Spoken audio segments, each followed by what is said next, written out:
Thank you very much for coming. My name is Łukasz Wcisło. I'm here to talk about correlation analysis in automated testing, as you can read. At the beginning, I want to introduce myself, tell something about who I am and how the history of my education moved me to such a spec of this presentation. Formerly, I thought about something slightly different, but it evolved into this. Then I will tell what was the problem and what's the purpose of this research. I will tell you about some math that stands behind all this thing, and I will go to the use cases and some conclusions, maybe some anecdote. So first of all, what was my main purpose? I was a former computational biologist, bioinformatic.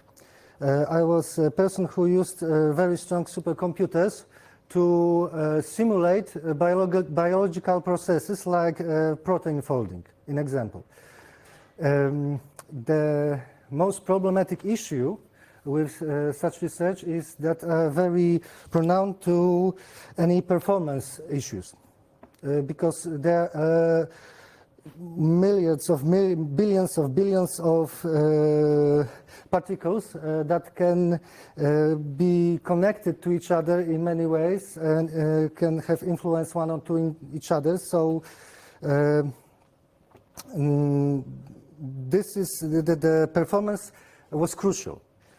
And as I moved to informatics, to IT, I started to be a tester in 3MD app in Poland. I started to work with big test suites, not very big, but big enough to consider that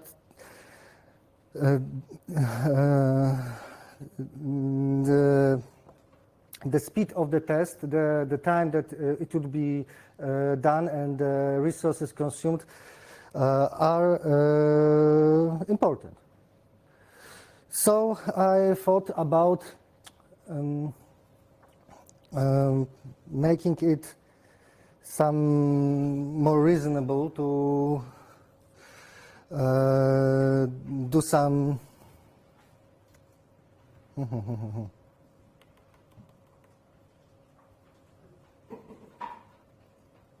optimization of these tests.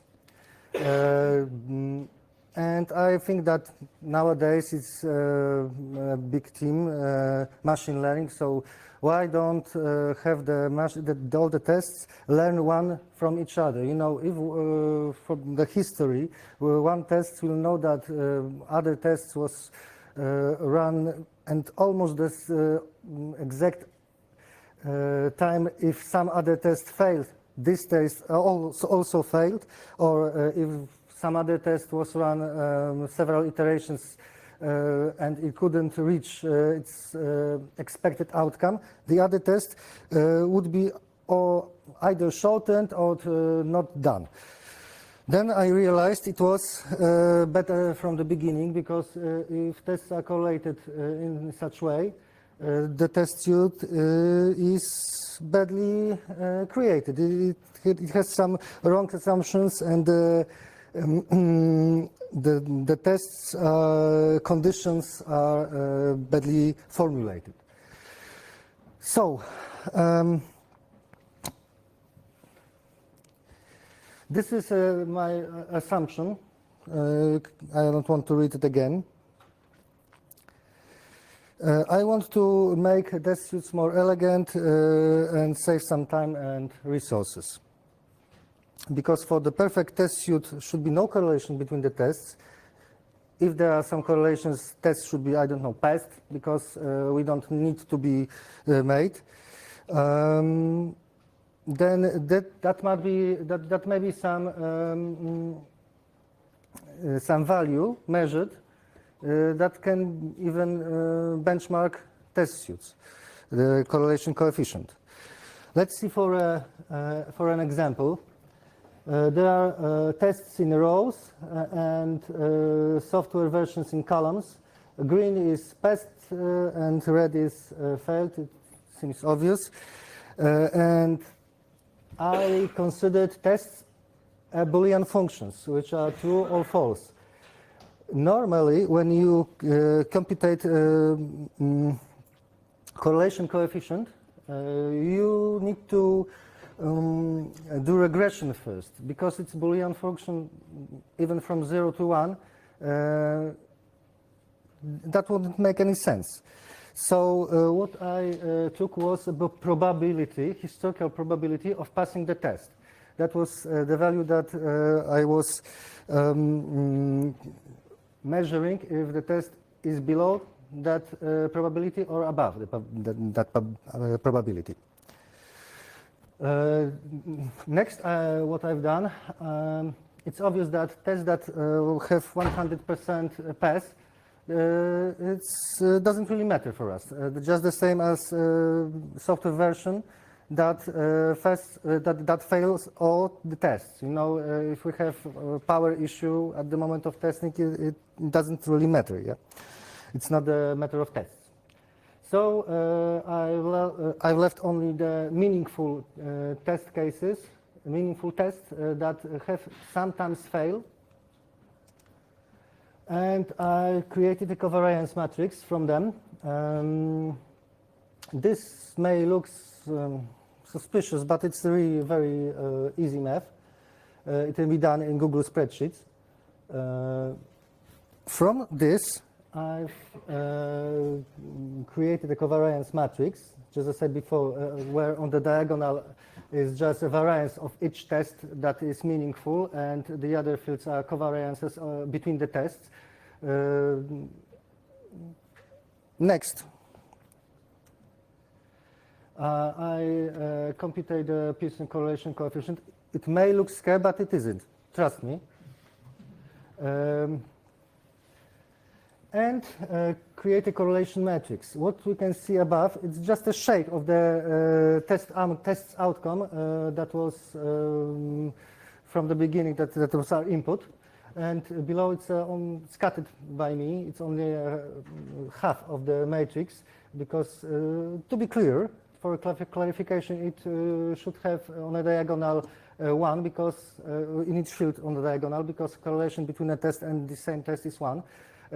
Pearson correlation coefficient has always between -1 and 1. -1 is negative correlation. If something passes, the other thing fails, and 1 is positive correlation. If something fails or passes, the other test or their value is always the same. 0 means no correlation, and in a big test suite, or many test suites aggregated in regression, the real values are near 0, plus or minus, but near 0. If something is like in this example, I don't consider 1, because it would be obviously error, but 0.5 or something like this, it is significant.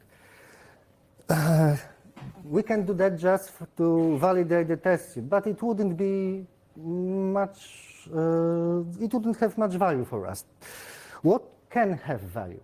We can, with each regression in continuous integration, continuous delivery, we can test each version and check the dynamic of changes of this coefficient. You know, if we can see that some values that shouldn't be connected seems to be correlated from some version in the past, correlation is getting bigger with each iteration. We should see a yellow light and check whether the conditions of the tests are prepared correctly.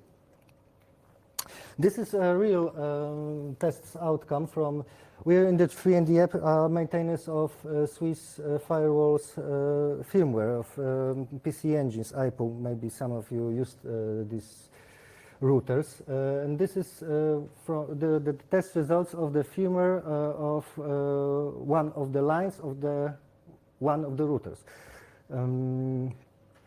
We are maintaining them for about 2.5 years, but these tests are not a good example because our test suits are evolving too. Some tests were created and, I don't know, started to be used half a year ago. So we have not completed a large enough base of tests for long enough history to make this really useful. But large silicon vendors or hardware producers, I suppose it could be useful just because there are very often cases that one person or one team is responsible for one suit in regression.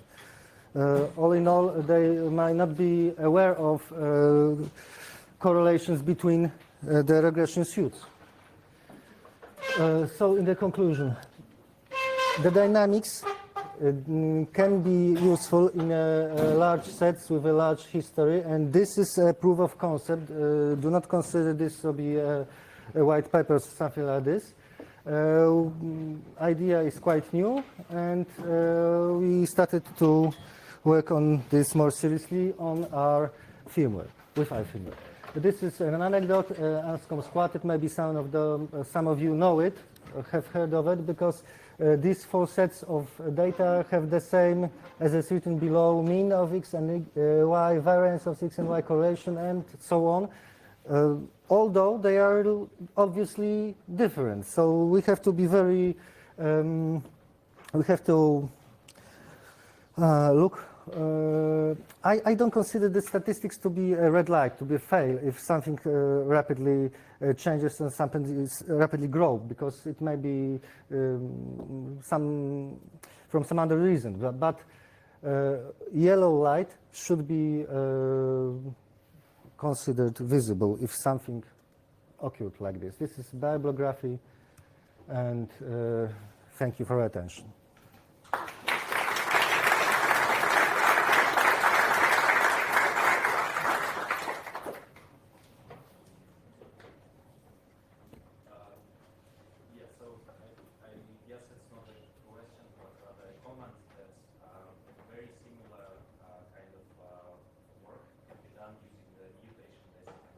Mm-hmm. Have you heard of this approach? It sounds very friendly to what you're doing, and there you can get this result of redundant tests almost immediately. So you don't even have to calculate any statistics. You just find the tests which are most effectively killing all of the possible equations. I don't do any computations. All the computations are done in Google spreadsheets. Thank you. Yes, I heard about it, but this is a new concept. We are just looking for ways that could improve our test suits, and I think it should be considered. Thank you. What was the name of the method? The method is called mutation testing. So it's been a number of talks here in this room actually for the past years. The tools like Python,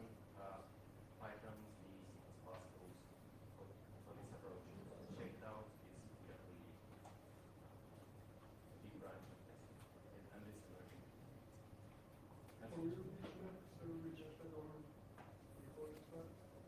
I beg your pardon?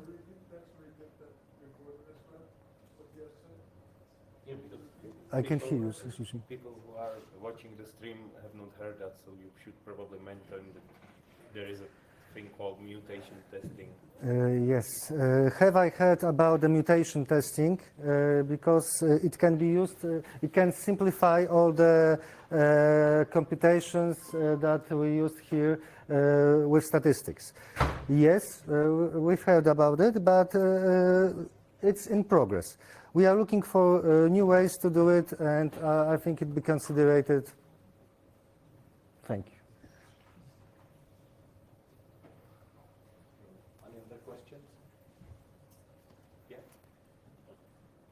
Thank you very much for your attention.